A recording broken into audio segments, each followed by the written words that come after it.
Hi, everybody. Meteorologist Joe Cioffi. Let's take a look at what's happening this evening as we have this severe thunderstorm watch that runs from northeastern Virginia through eastern Pennsylvania, three of the western counties of New Jersey, Hunterdon, Warren, and Sussex counties, and then up to Orange and Dutchess counties northward up the Hudson Valley to north of Albany. And in fact, the northeastern counties have now been added with regards to the severe thunderstorm watch, the northeastern counties of New York.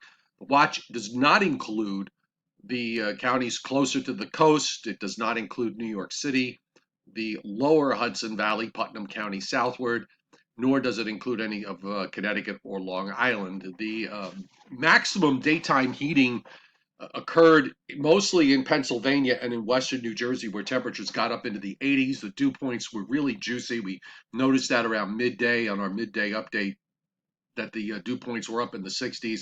And with this cold front coming in, we've got several lines of storms that are on the radar. I'm just going to start off with the Fort Dix radar.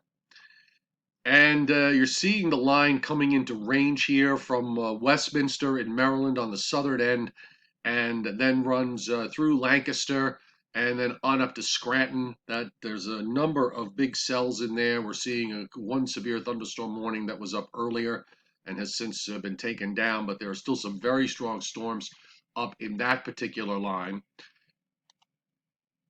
And as we look up into upstate New York, and this is where I thought the thunderstorms would be at their busiest, we've got quite a few big cells in western New York from Syracuse northeastward, and then also in the area that's in northeastern Pennsylvania, runs up into just about into the western parts of the Catskills.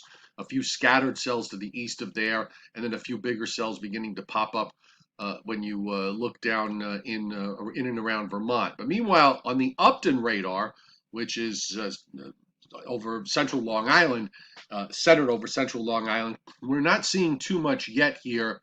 The cells are just coming into range, so we should be fine at least through this evening. And I suspect that as those thunderstorms move eastward after sunset, they are going to start to weaken. So I don't think the severe storms are going to make it to the coastal areas. One of the main reasons for that is, if you notice, the winds are southeast along coastal New Jersey and south or southwest along over Long Island and in southern New England. The temperatures in the low 70s and even some lower 60s on the eastern end of Long Island. So you know this is going to be an instance where, as those storms move east, they're going to fall apart. And of course, we mentioned about the fact that the air was so juicy in Pennsylvania. Now, some of these temperatures have been cooled down because of the thunderstorms that rolled through, but when you look behind it, it's 89 in Big Knob, Pennsylvania, west of Harrisburg, and 82 up at State College. The dew points are still in the 60s, and there's a second line on the radar that we noticed that's out over to the west. I'm going to give you the wide radar shot here, and you see the lead line of storms reaching their peak intensity. They extend down into Virginia as well. They're a little bit weaker. There are one or two stronger cells in here, but the main concentration is up in areas from Pennsylvania on up into upstate New York. And then we have this second line that's moving out of western Pennsylvania and heading to the east. And I suspect that that area is going to weaken after say 7 o'clock or so, as we start to get closer to sunset and the maximum daytime heating has been reached. Now, just real quick, I'm going to run through the latest HRRR model. It actually handled these storms pretty good today, and you can see how it fires up that line by 7 or 8 o'clock, approaching western New Jersey, and still a bit on the strong side. But right after that, as we roll them through, you can see that line here that runs from southern Vermont down into southeastern Pennsylvania. That area starts to fall apart and weaken. I mean, there's still one or two stronger cells in there, but now we're looking at 11 o'clock and midnight. So the surviving showers will make it to the coast. And here it doesn't amount to too much. Very quickly, as far as the weekend is concerned, we're not seeing any major issues here with regards to um, Saturday or Sunday. This front is going to temporarily get hung up just offshore and right along the coast. You can see it tomorrow afternoon. It's just kind of lying right on top of us from Boston to New York City down to Washington, D.C.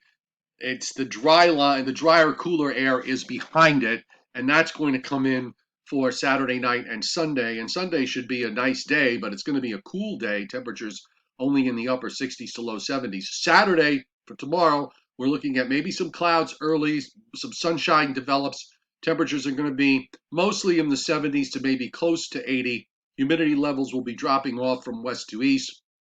Cool and dry for Sunday, cool and dry for Monday. We're going to be live at 7 o'clock on my YouTube channel, Joe Cioffi. You can also watch it on my weather app, the Meteorologist Joe Cioffi weather app, which you can download for free on Google Play or the App Store if you haven't already.